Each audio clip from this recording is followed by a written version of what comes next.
Hi friends, welcome back to the Internet Cafe YouTube channel. இன்னைக்கு நம்ம இந்த வீடியோல எதை பத்தி பார்க்க போறோம் அப்படின்னா தமிழக அரசு சேவை மையத்துல வந்திருக்கக்கூடிய டிஸ்ட்ரிக்ட் மேனேஜர் அப்படிங்கிற இந்த ஒரு ஜாப் ஆப்பர்ச்சுனிட்டிக்கு யாரெல்லாம் அப்ளை பண்ணலாம், எப்படி அப்ளை பண்றது, salary ரேஞ்ச்னா எப்படி இருக்கும் அப்படிங்கிறது எல்லாமே டீடைலா நம்ம இந்த வீடியோல பார்க்க போறோம். ஸோ வீடியோ வந்து ஸ்கிப் பண்ணாம ஃபுல்லா பாருங்க. செலக்ஷன் ப்ராசஸ் எல்லாமே வந்து பார்த்தீங்கன்னா ரொம்ப சிம்பிளா கொடுத்துருக்காங்க.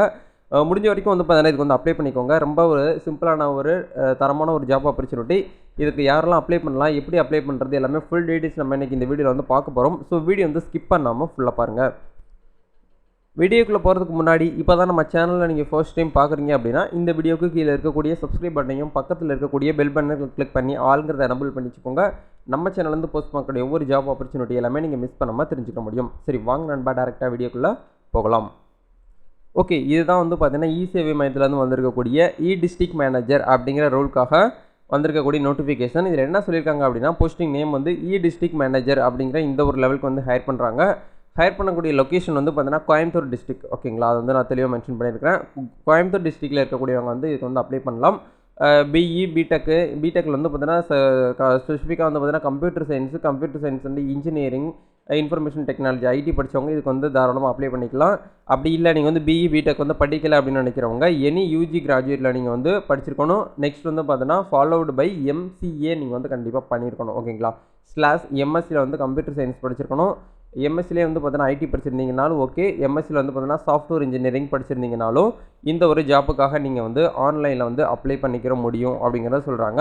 எலிஜிபிலிட்டி கிரிட்டேரியா என்ன சொல்லியிருக்காங்க அப்படின்னா கேண்டிடேட்ஸு கண்டிப்பாக வந்து பார்த்தீங்கன்னா அகாடமிக்கில் வந்து பார்த்தீங்கன்னா 60% வந்து பார்த்தீங்கன்னா நீங்கள் வந்து எஸ்எஸ்எல்சி, ஹெச்எஸ்சி, யூஜி, பிஜியில் நீங்கள் வந்து 60%க்கு மேலே வந்து எடுத்துருக்கணும். 60% அப்படின்னா கண்டிப்பாக வந்து செகண்ட் கிளாஸ் ஆகும். நீங்கள் செகண்ட் கிளாஸ் எடுத்துருந்தீங்க அப்படின்னா இந்த ஒரு ஜாப்புக்காக நீங்கள் ஆன்லைனில் அப்ளை பண்ணிக்கலாம். அப்ளை பண்ணுறதுக்கு எந்த ஒரு ஃபீஸுமே கிடையாது. ஏஜ் லிமிட்டை பொறுத்த வரைக்கும் 21 வயசுலேருந்து 35 வயசுக்குள்ளே இருக்கக்கூடிய நபர்கள் வரைக்கும் இதுக்கு வந்து அப்ளை பண்ணிக்கலாம் அப்படிங்கிறத சொல்லியிருக்காங்க.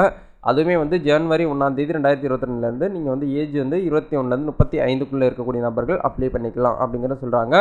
ஸ்டைஃபண்ட் உங்களுக்கான சேலரி ரேஞ்ச் எப்படி இருக்கும் அப்படின்னா பெர் மந்த்துக்கு உங்களுக்கு 26,000 ரூபாய் இருக்கும். வித் உங்களுக்கு வந்து பார்த்தீங்கன்னா இன்க்ரிமெண்ட் இயர்லிஸ் உங்களுக்கு வந்து 5% வந்து இன்க்ரிமெண்ட் வந்து இருக்கும் அப்படிங்கிறதையும் உங்களுக்கு வந்து சொல்கிறாங்க. பீரியட் ஆஃப் கான்ட்ராக்ட் இது வந்து பார்த்தீங்கன்னா ஒரு கான்ட்ராக்ட் பேஸ்டு ஜாப்புங்கிறதுனால உங்களுக்கு வந்து இப்போதைக்குன்னு கரண்ட்டாக வந்து ஒரு 1 இயர் வரைக்கும் உங்களுக்கு வந்து ஜாப் வந்து அப்டேட்டில் இருக்குது. மேபி வந்து பார்த்தீங்கன்னா எக்ஸ்டெண்ட் பண்ணுறதுக்கும் வாய்ப்பு இருக்குது அப்படிங்கிறத இந்த இடத்துல தெளிவாக மென்ஷன் பண்ணியிருக்காங்க. பிளேஸ் ஆஃப் ஒர்க் வந்து பார்த்தீங்கன்னா கோயம்புத்தூர் அப்படிங்கிற இந்த ஒரு டிஸ்ட்ரிக்டில் வந்து உங்களுக்கான ஜாப் லொக்கேஷன் வந்து அமையும் அப்படிங்கிறத சொல்லியிருக்காங்க. இதுக்கான செலெக்ஷன் ப்ராசஸ் வந்து உங்களுக்கு எப்படி இருக்கும் அப்படின்னா ரொம்ப சிம்பிளாக கொடுத்துருக்காங்க பாருங்கள். இதுக்கு சின்ன ஒரு ஆன்லைன் எக்ஸாமினேஷன் இருக்கும். இப்போ நம்ம எப்படி டிஎன்பிசி எல்லாமே நேரில் போய் எழுதுறோமோ அதே மாதிரி ஒரு ஆன்லைனில் எக்ஸாமினேஷன் கொடுத்துருப்பாங்க. அந்த எக்ஸாமினேஷன் வந்து பார்த்தீங்கன்னா உங்களுக்கு எஸ்எஸ்எல்சியில் வந்து பார்த்தீங்கன்னா உங்களுக்கு வந்து ஒரு 10 மார்க்ஸும், +2ல் வந்து ஒரு 10 மார்க்ஸ், இல்லைனா நீங்கள் டிப்ளமோ பண்ணியிருந்தீங்கன்னா அது டிப்ளமோ தனியாக வந்து ஒரு 10 மார்க்ஸ் இருக்கும். பேச்சுலர் டிகிரிஸில் வந்து பார்த்தீங்கன்னா உங்களுக்கு வந்து ஒரு 15 மார்க்ஸு, ஆர் நீங்கள் யூஜியில் வந்து டிகிரி பண்ணியிருந்தீங்க அப்படின்னா உங்களுக்கு வந்து அதில் வந்து ஒரு 5 மார்க் கொடுப்பாங்க, கேட்டிருப்பாங்க. நீங்கள் ஸ்பெசிஃபிக்காக எம்சிஏ, எம்எஸ்சியில் கம்ப்யூட்டர் சயின்ஸு, இந்த சாஃப்ட்வேர் இன்ஜினியர்லாம் படிச்சிருந்தீங்க அப்படின்னா அதில் ஒரு 10 மார்க்ஸு. ஆன்லைன் எக்ஸாமினேஷன் சொல்லிட்டு உங்களுக்கு டோட்டலாக வந்து பார்த்தீங்கன்னா ஒரு 65 கொஷின்ஸ் வந்து டோட்டலாக உங்களுக்கு இருந்திருக்கும். அப்போ இது எல்லாமே நம்ம கால்குலேட் பண்ணும்போது 100 மார்க்குக்கு உங்களுக்கு வந்து பார்த்தீங்கன்னா ஆன்லைன் வந்து டெஸ்ட் இருக்கும் அப்படிங்கிறத சொல்கிறாங்க. இந்த டெஸ்ட்டில் செலக்ட் ஆன நபர்களை வந்து பார்த்தீங்கன்னா செலக்ட் பண்ணி தான் உங்களை வந்து பார்த்தீங்கன்னா செலெக்ஷன் வந்து பண்ணுவாங்க. அதனால் அதையுமே நீங்கள் வந்து பார்த்துக்கோங்க. அந்த ஆன்லைன் எக்ஸாமினேஷனில் எந்த மாதிரியான சிலபஸ்லாம் கேட்பாங்க, கொஷின்லாம் எப்படி கேட்பாங்க அப்படிங்கிறத மல்டிபிள் சாய்ஸாக தான் உங்களுக்கு வந்து இருக்கும். அதாவது சூஸ் த பெஸ்ட் ஆன்சர். டிஎன்பிசிக்கு எக்ஸாம், இந்த போலீஸ் கான்ஸ்டபிள் எக்ஸாம்லாம் எப்படி இருக்குமோ அதே மாதிரி தான் இதில் வந்து இருக்கும் அப்படிங்கிறத சொல்கிறாங்க. அது பேசிக் கம்ப்யூட்டர்ஸ் வந்து கேட்டிருப்பாங்க, பேசிக் ப்ரோக்ராமிங்கில் வந்து கேட்டிருப்பாங்க, networking, internet technologies, hardware, database management, recent development அப்படிங்கிற இந்த ஒரு டாப்பிக்கில் மட்டும்தான் நாங்கள் வந்து கொஷின் வந்து கேட்போம் அப்படிங்கிறது தெளிவாக வந்து மென்ஷன் பண்ணியிருக்காங்க. அதனால் இதை மட்டும் நீங்கள் ஸ்பெசிஃபிக்காக எடுத்து தனியாக இப்போ அதை படித்தா கூட நீங்கள் வந்து இதில் வந்து செலக்ட் ஆகி நீங்கள் உள்ளே போக முடியும். நல்ல ஒரு ஆப்பர்ச்சுனிட்டி எல்லாருமே யூஸ் பண்ணிக்கோங்க. நான் வந்து உள்ள ஒரு டெக்னாலஜி விஷயத்தில் நான் வந்து ஒரு கவர்மெண்ட் ஜாப் பார்க்கணும், நான் வந்து ஐடி படிச்சிருக்கேன், எனக்கு வந்து ஜாப் இல்லை, நான் இன்ஜினியரிங் படிச்சிருக்கேன், எனக்கு ஜாப் வந்து இல்லை அப்படின்னு நினைக்கிறவங்க இது வந்து அப்ளை பண்ணுங்கள். ஒரு சூப்பரான ஆப்பர்ச்சுனிட்டி உங்களுக்காக வந்து பார்த்தீங்கன்னா கவர்மெண்ட் வந்து அப்டேட் பண்ணியிருக்காங்க. இந்த ஜாப்புக்கு அப்ளை பண்ணுறதுக்கு லாஸ்ட் டேட் வந்து பார்த்தீங்கன்னா ஜூலை 20 வரைக்கும் உங்களுக்கு டைம் இருக்குது. ஆன்லைனில் வந்து அப்ளை பண்ணிக்கலாம். ஆன்லைனில் வந்து பார்த்தீங்கன்னா எக்ஸாமினேஷன் வந்து உங்களுக்கு வந்து எப்படி இருக்கும் அப்படின்னா 1 ஹவர் இருக்கும். அது என்றைக்கு சொல்லியிருக்காங்க அப்படின்னா ஜூலை 30 சொல்லியிருக்காங்க. ஓகேங்களா, கரெக்டாக 1 ஹவர் இருக்கும். அதுக்கான இன்டிமேஷன் எல்லாமே உங்களுக்கு வந்து மெயில் மூலியமாகவும் உங்களுக்கு ஃபோன் கால் மூலியமாகவோ எல்லாமே உங்களுக்கு வந்து தெரிய வந்துடும். அதை பற்றி நீங்கள் எதுவுமே ஒரி பண்ணிக்கிற வேண்டாம். நீங்கள் அப்ளை பண்ணக்கூடிய நபர்கள் வந்து அப்ளை பண்ணிவிட்டு இந்த சொல்லியிருக்கக்கூடிய இந்த டாப்பிக்கை மட்டும் எடுத்து தனியாக நீங்கள் வந்து ஸ்டடி பண்ணிங்கனாலே போதுமானது. இந்த ஜாபுக்கு ஈஸியாக நீங்கள் வந்து சக்ஸஸ் பண்ணி உள்ளே வந்து போக முடியும். சரிங்களா?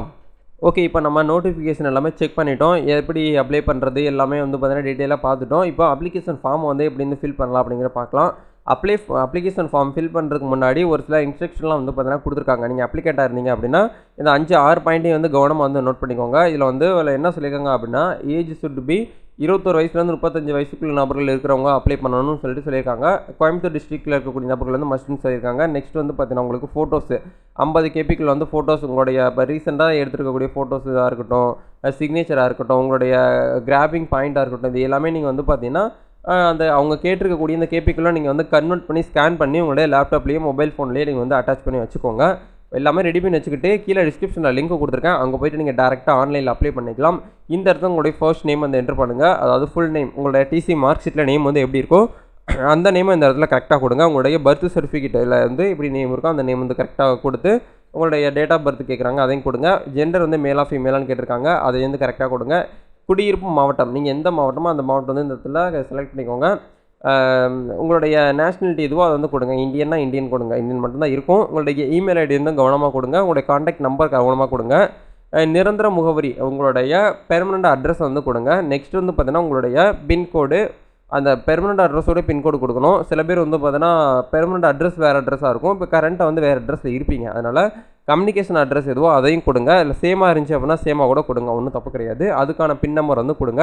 நெக்ஸ்ட் வந்து எஸ்எஸ்எல்சி, நீங்கள் 10th எவ்வளோ மார்க் எடுத்திருக்கீங்க, எந்த போர்டில் படிச்சிங்க, எந்த இயரில் பாஸ் பண்ணீங்க, எத்தனை பர்சன்டேஜில் நீங்கள் வந்து மார்க் எடுத்துருந்தீங்க அப்படிங்கிறது எல்லாமே நீங்கள் அதை ஃபில் பண்ணிவிட்டு எஸ்எஸ்எல்சி மார்க் ஷீட்டு, அதாவது 10th மார்க் ஷீட் இந்த இடத்துல நீங்கள் ஃபோட்டோ பிடிச்சி இந்த 256 கிபிக்குள்ளே நீங்கள் வந்து அட்டாச் பண்ணிக்கோங்க. அதே மாதிரி நீங்கள் வந்து +2 வந்து படிச்சிருந்தீங்க அப்படின்னா அதுக்கான இது வந்து பார்த்தீங்கன்னா கரெக்டாக கொடுத்து முடிச்சுட்டு பேச்சுலர் டிகிரிஸ் வந்து பார்த்தீங்கன்னா அதையும் நீங்கள் கரெக்டாக கொடுங்க. எந்த கோர்ஸ் பண்ணீங்க, எந்த இயரில் முடிச்சிங்க, எவ்வளோ பர்சன்டேஜ் வந்து மார்க் எடுத்தீங்க அப்படிங்கிறது எல்லாமே கேட்குறாங்க. மாஸ்டர் டிகிரியில் வந்து பார்த்தீங்கன்னா நீங்கள் என்ன பண்ணீங்களோ அதை கொடுங்க. மாஸ்டர் டிகிரி வந்து கம்பல்சரி கிடையாது. இது வரைக்கும் நீங்கள் வந்து ஃபில் பண்ணாலே போதுமானது. நீங்கள் மாஸ்டர் டிகிரி பண்ணியிருந்தீங்க அப்படின்னா கொடுங்க, இல்லைனா விட்டுருங்க. எல்லாமே ஃபில் பண்ணி முடிச்சதுக்கப்புறம் இந்த இடத்துல வந்து உங்களுடைய பாஸ்போர்ட் சைஸ் ஃபோட்டோ வந்து ஒன்று கேட்குறாங்க. அப்லோட் நேட்டிவிட்டி சர்டிஃபிகேட், உங்களுடைய நேட்டிவிட்டி சர்டிஃபிகேட் வந்து கேட்குறாங்க. அதையுமே கரெக்டாக வந்து 256 கேபிக்குள்ளே அட்டாச் பண்ணி நீங்கள் வந்து அப்லோட் பண்ணிக்கோங்க. எல்லாமே பண்ணி முடிச்சதுக்கப்புறம் டிக்ளரேஷன் வந்து கரெக்டாக கண்டிப்பாக வந்து மஸ்ட்டாக ரீட் பண்ணிவிட்டு ஏதாவது உங்களுக்கு ப்ராப்ளமாக இருந்துச்சுன்னா நாங்கள் வந்து ரிஜெக்ட் பண்ணுவோம், இன்கரெக்டாக இருந்துச்சு அப்படின்னா ரிஜெக்ட் பண்ணுவோம்னு சொல்லியிருக்காங்க. அது எல்லாமே பார்த்து நீங்கள் படித்து பார்த்ததுக்கப்புறம் இந்த இடத்துல கேப்சா கோடு வரும். இந்த கேப்சா கோடை கரெக்டாக இந்த பாக்ஸுக்குள்ளே வந்து என்ட்ரு பண்ணிடுங்க. என்ட்ரு பண்ணி முடிச்சதுக்கப்புறம் சேவ் கொடுத்தீங்க அப்படின்னா நீங்கள் உங்களுடைய அப்ளிகேஷன் வந்து பார்த்தீங்கன்னா ஆன்லைன்லேயே ஈஸியான முறையில் ஜஸ்ட் ஒரு 5 மினிட்ஸ்க்குலாம் நீங்கள் வந்து அப்ளை பண்ணிக்க முடியும். இதுக்கு நீங்கள் எங்கேயும் போய்ட்டு அலையணும், இல்லை யாராவது வந்து பார்த்தீங்கன்னா ஹெல்ப் எடுத்துக்கணுமான்னு கேட்டிங்கன்னா இதுவுமே தேவை கிடையாது. நீங்களே வந்து பார்த்தீங்கன்னா ஸ்பெசிஃபிக்காக தனியாகவே வந்து ஆன்லைனில் அப்ளை பண்ணுற மாதிரி தான் செட் பண்ணியிருக்காங்க. ரொம்ப சிம்பிளான ஒரு அப்ளிகேஷன் ஃபார்மெட்டாக தான் இருக்குது. கண்டிப்பாக வந்து அப்ளை பண்ணுங்கள். இதில் உங்களுக்கு ஏதாவது டவுட்ஸ் இருக்குது அப்படின்னா மறக்காமல் கமெண்ட் செக்ஷனில் வந்து பார்த்தீங்கன்னா உங்களுடைய கமெண்ட்ஸ் வந்து ஷேர் பண்ணுங்கள். இந்த வீடியோ வந்து பார்த்தீங்கன்னா உங்களுக்கு யூஸ்ஃபுல்லாக இருந்தால் லைக் பண்ணுங்கள். இந்த வீடியோவை வேலை தேடிட்டு இருக்கக்கூடிய ஒரு 2 பேருக்காக வந்து ஷேர் பண்ணுங்கள். நம்ம சேனலில் உங்களுடைய ஃப்ரெண்ட்ஸ் அண்ட் ஃபேமிலி மெம்பருக்கு சஜஷன் பண்ணுங்கள். நம்ம அடுத்த வீடியோவில் மீட் பண்ணலாம் நண்பா. All the best. God bless you.